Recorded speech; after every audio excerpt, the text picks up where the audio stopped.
right. Take 2 of the Portal story. Let's go. St. Pete, middle of August, summer afternoon. Hot. Florida, baby. It is hot, humid. People are in their cars. The traffic is thick. We're in the middle of First Ave and Central. Everybody's trying to go. The lights take forever to change. Nobody's having a good time. Everybody's just waiting. There's an accident. Traffic's backed up. Nobody's moving. They're just sitting in their cars.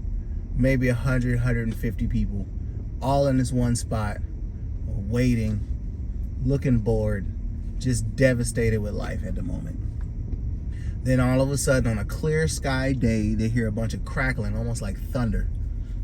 Just crackling like lightning and thunder just going off. And everybody in the car, this is Florida, they're used to this. It rains, it lightnings with a clear sky. Everybody's kind of used to this. They're chilling, they're bored. Next thing you know, a bright light comes shooting down to the middle of First Ave and Central. And then a giant 50-foot wide, 50-foot tall portal opens up. Then for a couple of seconds, there's a bunch more cracking. Everybody's kind of in their cars looking. Some people are trying to turn around and drive away. Some people are getting out of their cars and looking.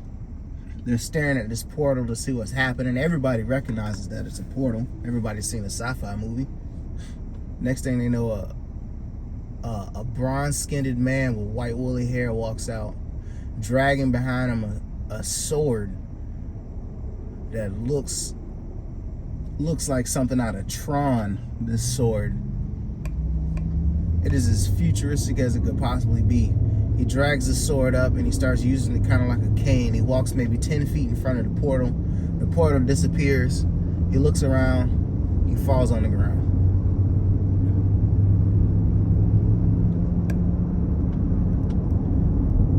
Cut to a couple of hours. There are police and army all surrounding the guy. They got it barricaded off. All the people are gone. They moved all the people away for a quarter-mile radius. They had an evacuation.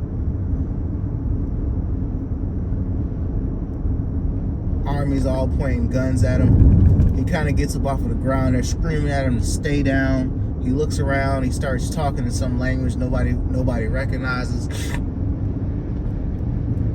They're all screaming at him to stay on the ground. So he stays on the ground. They run over and grab him.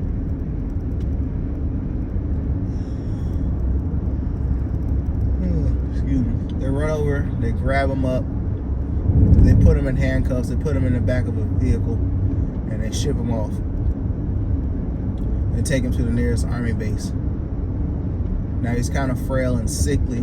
They try to take the sword away from him, but as soon as the sword gets 10 feet away, it immediately teleports back to him. So they can't get the sword away from him.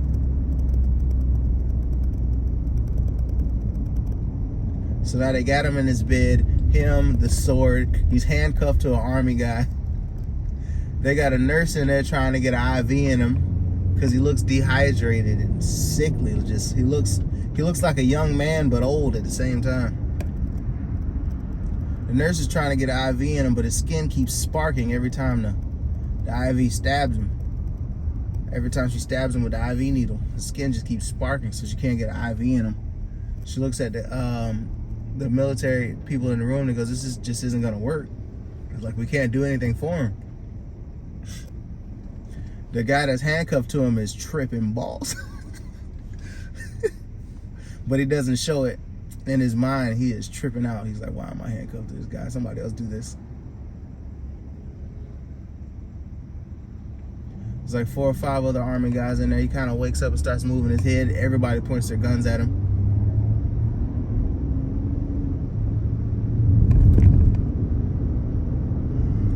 And they're crying about this sword. You know, this isn't gonna work because he has that sword. All right, take 2. Messed it up. I tried, y'all. See, he has that sword though, right? So they're not gonna handcuff anybody to him, so that's not gonna work. Look, making up a story out of the top of your head is hard, but it's better. It's better now, right? Also, they're not gonna leave him out there for an hour if he's knocked out. They're just gonna scoop him up so they can get traffic moving again. Yeah. So that's bad. So I gotta change that part. Also, they're not gonna handcuff anybody to him. I want to get a scene where the nurses are trying to stab him. And if the sword teleports when it gets 10 feet away, then you just take the sword and you place it 9 feet away, right? So then he can't just readily grab the sword. Obviously, he can probably telekinetically grab the sword, but as far as they know now, if they take it more than 10 feet away, the sword just disappears right back to him. Man, this is hard. I like this idea. I'm gonna keep running with it. I'm gonna work it out a little bit while I'm at work and try to figure it out a little bit more. I know some of y'all, I got y'all enthused and I just like cucked the shit out of you just now. My bad. I apologize for that. God, there's just some things that are inconsistent and don't make any sense right now in my mind. I really need to. I'm doing this. I'm trying to piece this story together while I'm at work, but I really need to do some research on like military protocol. Like, what would the military do in this situation? Like, you know what I can do? I can research what happened with the Chinese balloon, and figure out what the actual military protocol is on something like this. Because the guy's got a weapon, so like, that's the whole problem. Maybe the sword should disappear and like become a like a handcuff on him or something, like a bangle. Maybe the sword changes into a bangle, so then the sword like disappears, and then they don't know that the sword is gone. Like they think the sword is gone, but the sword's just on his wrist now. Like they don't know. Or maybe it's a tattoo. Tattoo isn't gonna work. Y'all can kind of see what I'm doing, right? The tattoo thing isn't gonna work, so it's got to be like a bangle, like a gold bangle. As for why he has skin of bronze and he's like black and shit, because I'm black and my ego told me to make this character black. Okay, that's what happened. All right, don't worry about it. I'm worrying too much.